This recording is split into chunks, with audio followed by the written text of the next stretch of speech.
Kinumpirma ng Department of Foreign Affairs ang pagdalo ni Malaysian Prime Minister Najib Razak bilang saksi sa pirmahan ng Comprehensive Agreement on the Bangsamoro. Para sa detalye, balitaan mo kami, Buron.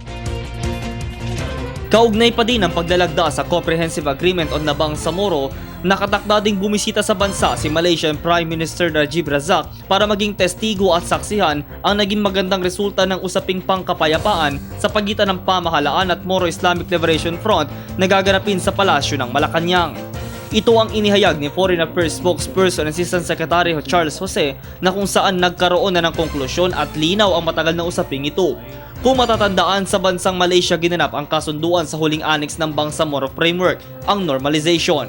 Malaysian Prime Minister Najib Tun Razak will undertake a working visit to the Philippines on 27 March 2014 upon the invitation of President Benigno S. Aquino III in order to witness the signing of the Comprehensive Agreement on the Bangsamoro.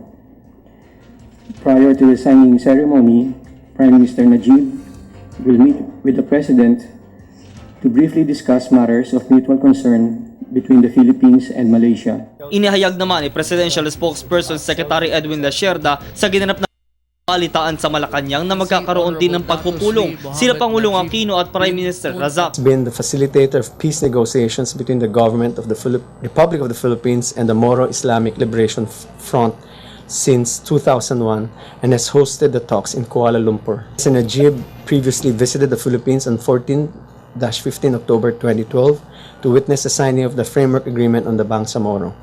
The last meeting between President Aquino and Prime Minister Najib was during the former state visit to Malaysia on 27-28 February 2014. Mahalaga ang papel ng Malaysia sa peace talks sa pagitan ng pamahalaan at MILF.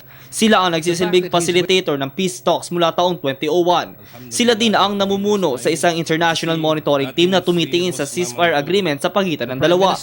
Target namang maisabatas ang nasabing kasunduan bago ang taong 2015 na susundan ng plebisito sa mga sakop na lugar o gustong sumaling lugar. Kapag naaprubahan sa plebisito, itatatag ang Bangsamoro Transitional Authority na papalit sa Autonomous Region of the Muslim Mindanao o ARMM. At ito'y hanggang mahalal ang bagong pamahalaan sa Bangsamoro kasabay ng bagong national sa 2016.